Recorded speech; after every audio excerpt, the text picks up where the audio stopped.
semua, perkenalkan kami dari kelompok 1 kelas A, jurusan Bisnis Digital, Universitas Negeri Medan.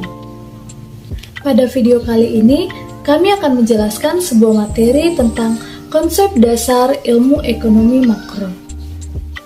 Nantinya akan ada 4 hal yang kami jelaskan. Yang pertama, pengertian dan ruang lingkup ekonomi makro. Yang kedua, aspek epistemologi, ontologi, dan aksiologi ekonomi makro. Yang ketiga, permasalahan ekonomi makro dalam jangka pendek dan jangka panjang. Dan yang keempat, tujuan dan instrumen ekonomi makro. Nah, video ini bertujuan untuk memenuhi tugas proyek mata kuliah pengantar ekonomi makro dari Ibu Fitrawati. Tapi sebelum ke penjelasannya, kami akan memperkenalkan diri kami masing-masing. Perkenalkan, nama saya Arta Reweldan Bangaul dengan NIM 7211250001. Nama saya Reulina Dainta Kataren, nomor induk mahasiswa saya 72132500005. Perkenalkan, nama saya Lisandra Junika Farah Situmorang dengan NIM 7212555002. Perkenalkan, nama saya Nadia Teresia Sirait dengan NIM 72135500015. Nama saya Sultan Maulana dengan NIM 72126500003. Baiklah, langsung saja kita ke pembahasannya. Materi pertama yaitu tentang pengertian dan ruang lingkup ekonomi makro. Dalam materi ini ada 3 hal yang harus kita ketahui. Yang pertama, apa itu ilmu ekonomi makro? Yang kedua, apa itu mikroekonomi? Dan yang ketiga, apa itu makroekonomi? Yang pertama yaitu ilmu ekonomi. Ilmu ekonomi adalah ilmu yang mempelajari perilaku manusia dalam memenuhi kebutuhannya yang tidak terbatas dengan sumber daya yang terbatas, dan masing-masing sumber daya tersebut mempunyai alternatif penggunaan atau opportunity cost. Ilmu ekonomi sangat terkait dengan optimisasi penggunaan sumber daya untuk memenuhi penyelesaian masalah antara yang tersedia dengan yang diminta. Yang kedua yaitu mikroekonomik. Mikroekonomik adalah ilmu yang menitik beratkan pada perilaku ekonomi individu rumah tangga, perusahaan, dan pasar dalam mengelola sumber daya ekonomi secara efisien dan menetapkan berbagai pilihan dengan penekanan pada bagaimana harga-harga tersebut ditentukan dan bagaimana harga-harga tersebut mempengaruhi keputusannya. Yang ketiga yaitu makroekonomik. Makroekonomik merupakan ilmu ekonomi yang menganalisis secara keseluruhan atas kinerja perekonomian secara agregat seperti total produksi, tingkat harga, tingkat inflasi, pengangguran, trade balance, dan juga rate of growth. Bahasan selanjutnya adalah tentang epistemologi ilmu ekonomi makro. Epistemologi ilmu ekonomi membahas tentang asal mula atau sumber, struktur, metode, dan validitas dari ilmu ekonomi. Persoalan yang diangkat dalam epistemologi ilmu ekonomi ini adalah bagaimana manusia dapat mengetahui ilmu ekonomi itu berasal dari mana dan bagaimana kebenaran tentang ilmu ekonomi tersebut. Secara epistemologis, ilmu ekonomi dimulai dari pemikiran tentang persoalan ekonomi. Persoalan ekonomi telah dipikirkan oleh Aristoteles pada tahun 300 sebelum Masehi dengan menulis tentang harga, nilai, pasar, keuangan negara, efisiensi tenaga kerja, dan sebagainya. Ada 2 hal yang terdapat dalam aspek epistemologis. Yang pertama adalah metode ilmiah sebagai cara pandang dan cara berpikir ekonomi. Yang kedua, kaitan antara teori, variabel, dan model ekonomi makro. Teori ekonomi bertujuan untuk menerangkan dan meramalkan realita atau gejala ekonomi yang dialami oleh masyarakat. Cara teori ekonomi melaksanakan tugasnya untuk menjelaskan dan meramalkan realita tersebut dilakukan dengan membentuk model ekonomi yang dinyatakan dalam suatu hubungan fungsional, biasanya dinyatakan dalam bentuk kualitatif. Salah satu contoh teori ekonomi yang bertujuan untuk menerangkan dan meramalkan realita atau gejala ekonomi yang dialami oleh masyarakat adalah teori konsumsi. Teori konsumsi yang dikembangkan oleh Keynes menyatakan 3 proposisi, yaitu yang pertama, konsumsi real adalah merupakan fungsi dari pendapatan real. Yang kedua, marginal propensity to consume atau MPC bersifat positif tetapi nilainya lebih rendah dari 1 atau 0, lebih kecil dari MPC, lebih kecil dari 1, atau bisa disebut juga MPC berada di antara 0 dan 1. Yang ketiga, marginal propensity to consume lebih kecil dari average propensity to consume atau APC, yang bisa juga disebut sebagai MPC lebih kecil dari APC. Dalam teori konsumsi tersebut, terdapat 2 variabel inti, yaitu yang pertama, konsumsi yang dinotasikan sebagai C, yang kedua adalah pendapatan yang dinotasikan sebagai Y. Model ekonomi dari teori konsumsi tersebut adalah C yang atau sama dengan konsumsi sama dengan fungsi Y atau pendapatan, di mana MPC berada di antara 0 dan 1. Fungsi tersebut jika dinyatakan dalam bentuk linear menjadi C sama dengan A ditambah B dikali Y, di mana C menyatakan konsumsi sedangkan Y menyatakan pendapatan. Selanjutnya, saya akan menjelaskan pembahasan mengenai aspek ontologi dan aksiologi. Sebelum itu, saya akan menjelaskan apa itu ontologi. Ontologi merupakan salah satu di antara lapangan penyelidikan kefilsafatan yang paling kuno. Ontologi berasal dari bahasa Yunani yang berarti teori tentang keberadaan sebagai keberadaan. Pada dasarnya, ontologi membicarakan tentang hakikat segala sesuatu. Ontologi pertama kali diperkenalkan oleh Rudolf Goclenius pada tahun 1636 Masehi, yang menamai teori ini tentang hakikat yang ada bersifat metafisik. Dalam perkembangan selanjutnya, Christian Wolff pada tahun 1679 sampai 1754 Masehi membagi lagi aspek ontologi menjadi 2 bagian dalam bentuk metafisika umum dan metafisika khusus. Yang dimaksud dari metafisika umum ialah istilah lain dari ontologi. Sedangkan metafisika khusus yaitu masih dibagi lagi menjadi kosmologi, psikologi, dan teologi. Dalam ontologi ditemukan pandangan-pandangan pokok pemikiran yaitu seperti monoisme, dualisme, pluralisme, nihilisme, dan agnostisisme. Dalam monoisme, ini merupakan paham yang menganggap bahwa hakikat asalnya sesuatu itu hanyalah satu. Dalam pemikiran ini terbagi lagi menjadi 2 bagian, yaitu aliran materialisme dan idealisme. Materialisme menganggap bahwa sumber yang asal adalah materi bukan rohani. Aliran ini sering juga disebut naturalisme. Aliran pemikiran ini dipelopori oleh bapak filsafat yaitu Thales.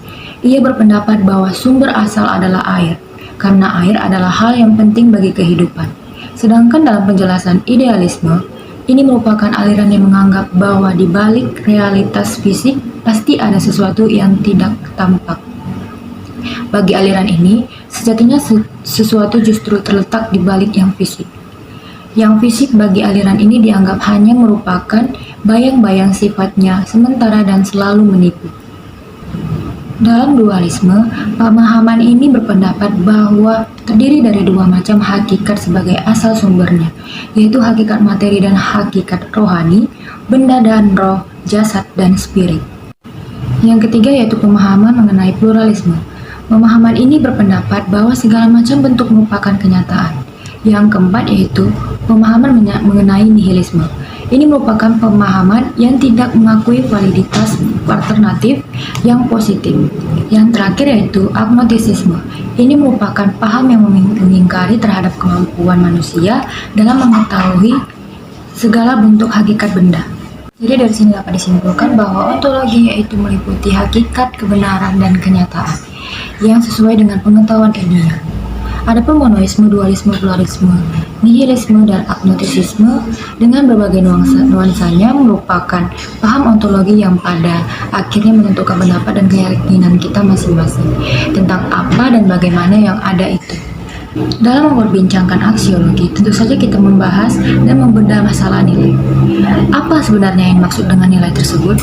Bertens menjelaskan nilai sebagai sesuatu yang menarik bagi seseorang, sesuatu yang menyenangkan, sesuatu yang dicari, sesuatu yang disukai, dan diinginkan. Pada tahap-tahap tertentu, kadang ilmu harus disesuaikan dengan nilai-nilai budaya dan moral suatu masyarakat.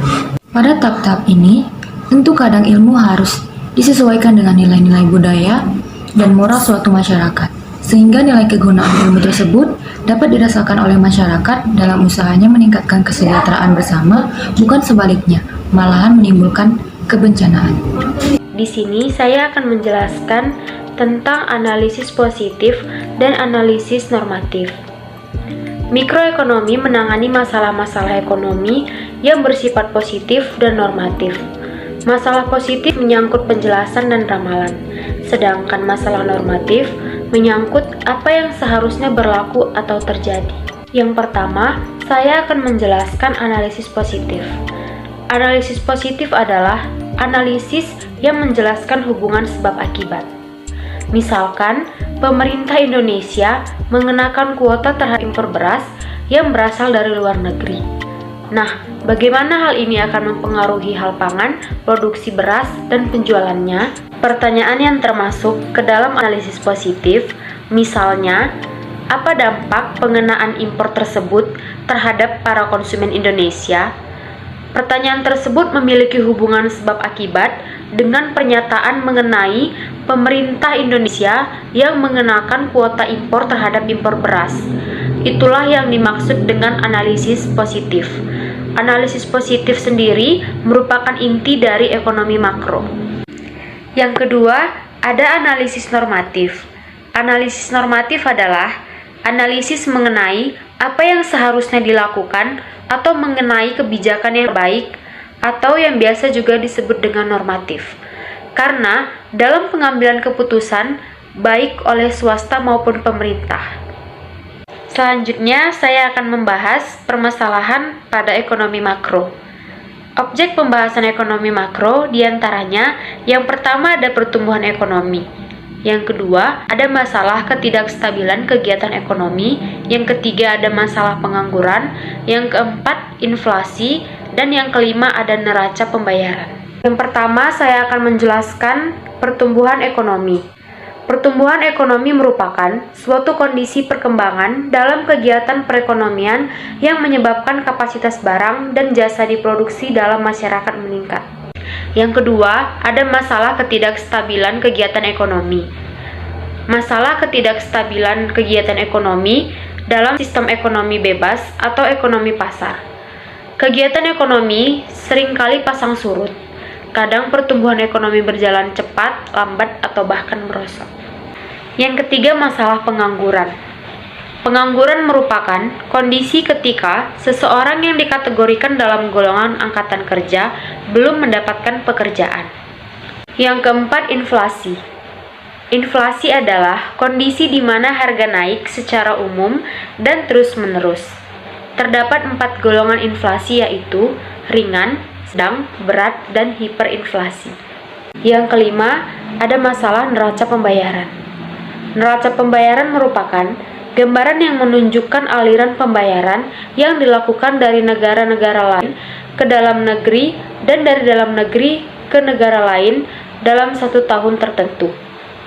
Untuk materi yang akan saya bawakan selanjutnya ini adalah tentang tujuan dan instrumen ekonomi makro. Tujuan yang pertama ini adalah meningkatkan pendapatan negara.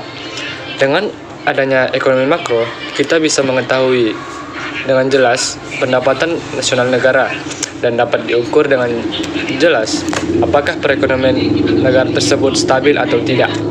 Tujuan yang kedua adalah mengatasi inflasi.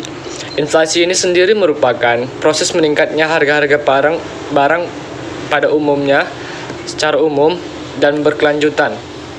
Kenaikan harga barang satu atau dua barang tidak dapat dikatakan inflasi kecuali sifatnya meluas atau mengakibatkan kenaikan barang pada barang lainnya.